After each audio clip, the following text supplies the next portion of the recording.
High-grade Clanche Custom.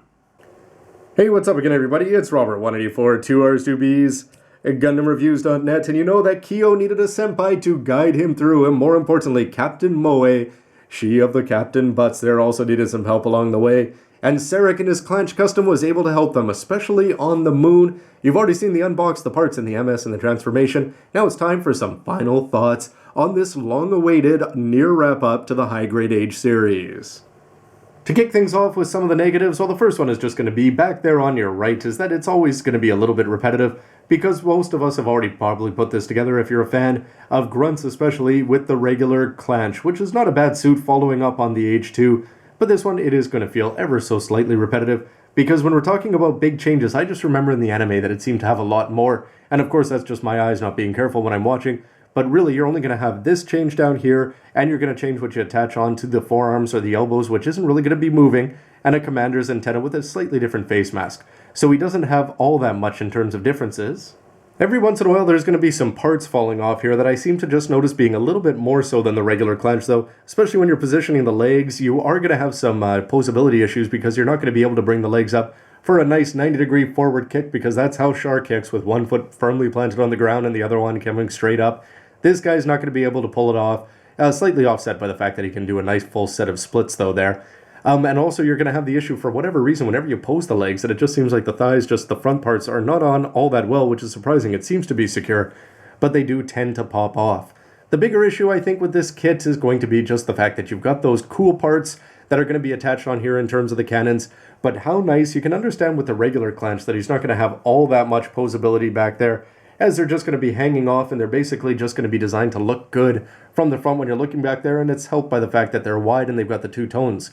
These ones are supposed to be designed as weapons. They've got some cool blades in there, whether you just want to call them wings or stabilizers or the like. Nonetheless, it just would have been nice if, instead of having them locked into place there, that A, they could have been attached onto the forearm, so that when you bend it forward, when you bend the arm up, that they're actually going to come forward as well, instead of being stuck going straight down from whatever way you've got the top of the shoulder position there. And also, if you could just even have them rotating around, you'd think that he'd have all sorts of cool stuff, sort of Age 1 Razor-ish there, in terms of the play options, as he could either be bringing up the blasters forward, or he could be bringing the blades forward, or having them switchblade style split apart. It just seems like there's a lot of wasted potential when he's in his MS mode, with the forearms, which are really probably the most important reason to pick up this kit. Final knocks being that he is going to fall over occasionally, just due to the fact that he's got such small ankles and feet, and overall, even though they're definitely coolly designed. And you're going to have to talk about the transformation there. I'd say that the upper body does a very good job there, except for the fact that you've just got his arms locked behind his back there, Jadzia Dak style. Doesn't seem all that cool there. And the legs, all they're going to do is just bend backwards, albeit the waist mechanism is pretty cool. Transformation, not too exciting, but overall I'd say that the overall aesthetics of it is pretty good. So when you get right down to it, there's definitely a lot of positives. But before we get to those, don't forget that this key on the back is very breakable, especially when you're transforming them.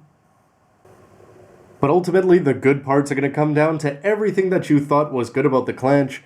If you did, despite the dirty sounding nature of its name, is going to come across here in this mobile suit mode, even more so perhaps, because for better or for worse, you are going to have more play options, and he's just going to look even cooler, I'd say, because of the thrusters on the legs, if you forget the fact that he's actually got a broken key in there. And that the arms, actually, these do detach very easily off. I don't think it's too much weight, but they just seem to be on there a lot weaker. However, Bandai's going to give you some pretty good ideas between the combination of the two boxes. Getting the legs up there, the full splits there, the great bends at the knees. I don't mind the gray so much because they're going to be even more covered up here with this long white piece sticking downwards there. And the little details that they're going to have, like the gray on the back, the thrusters moving up and down on the back section. The shoulders are going to have the gray seals top and bottom. The hands are going to look good. In this case, you'd almost want to have the hey two fingers coming forward on the right hand, but they're going to be giving you 5 manipulators. Stick them on the bottom of the base. The base is going to work great for the MS and for the transformation. They're rock solid there. And there are things that you can do, despite what I complained about earlier here.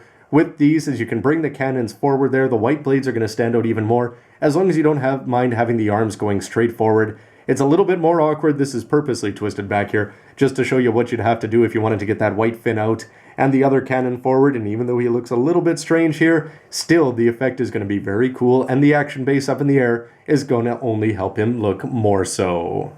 And it seems like sometimes even the more ridiculous poses here can actually come across as being more fun. whether you've got the cannons or the blades, the beam sabers attached into the forearms or in the hand, he's going to look ridiculous, but sometimes that's going to come across as ridiculously cool. And starting with the beginning, I've got to say that I'm a big fan of the color scheme, was so ever since they introduced the Adele here in its regular colors, following up on the less than exciting Genois colors and the Genois 2. It really is sort of cool that Seric took this. He sort of would have been nice if he had had his own custom color, although after the Adele's sort of faded into more and more grunt status here, we got to see the pink sort of come back in terms of the Clanche. And Seric, he never set himself apart like the White Wolf, but nonetheless, just by setting himself apart in his team, especially when Shanalua was there, and if you wanted to go build up all three of these, he certainly set his mark, thanks in no small part to his antenna and his custom parts there, which I have to be honest, when you watch the anime, it wasn't always clear exactly what was going to be different and how we could utilize all the weapons. And I think that that's one of the best parts of the model, though, is that you just get to bring it home, try it out, see all the different things that you can do with it.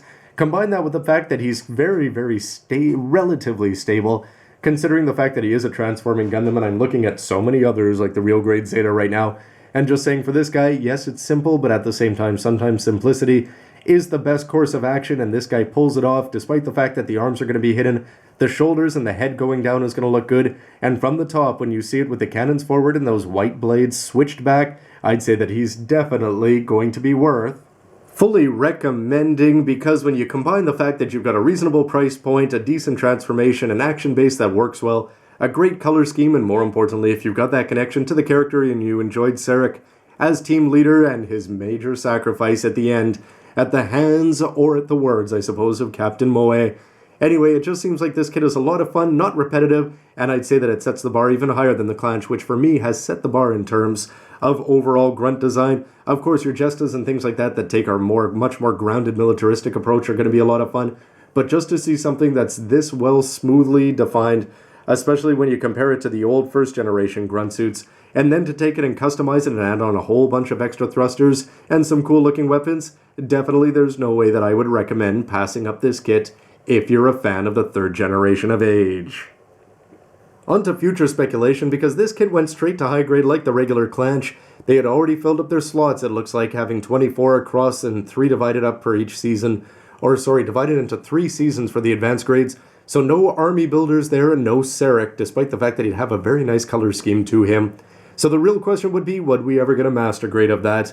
And even though it seems like it's up in the air as to the double bullet, the Fortress, and the Orbital, and it looks like the high grade Age line is going to be coming to an end, there is always hope, perhaps, that with all of the suits like this, especially the ones with the recolors, that maybe it may take 10 years, but you have to hope that there may be hopes to getting a Wolf, GX's G-Bouncer, or a Seric Clanche Custom to go along with the set. Outside of that, the high grade Age line, like we said, we've got the Grand Set coming up, and outside of that, we should just be having a Sheldon Rogue, which is sort of an anticlimactic way to wrap things up. But at the very beginning, Seric's suit was something that I wanted, and I think a lot of people did as well. And it's great to see that he's going to be coming at the end of the line and not forgotten, and not something we have to wait a Seed 10-year style for at least the high grade. So those are just my thoughts on this custom take in a grunt form of the Age 2 and the new team leader. So why don't you let me know what you think about the mobile suit, the transformation, the character, and of course the videos themselves. Always love to hear from you with a comment down below, especially about the speculation for future kit releases. Anyway, everybody, as always, thanks for watching. See ya. I'm ready. Bring it there, third generation leader. The Battle of the Elbow Cannon Blade Blasters. Yeah.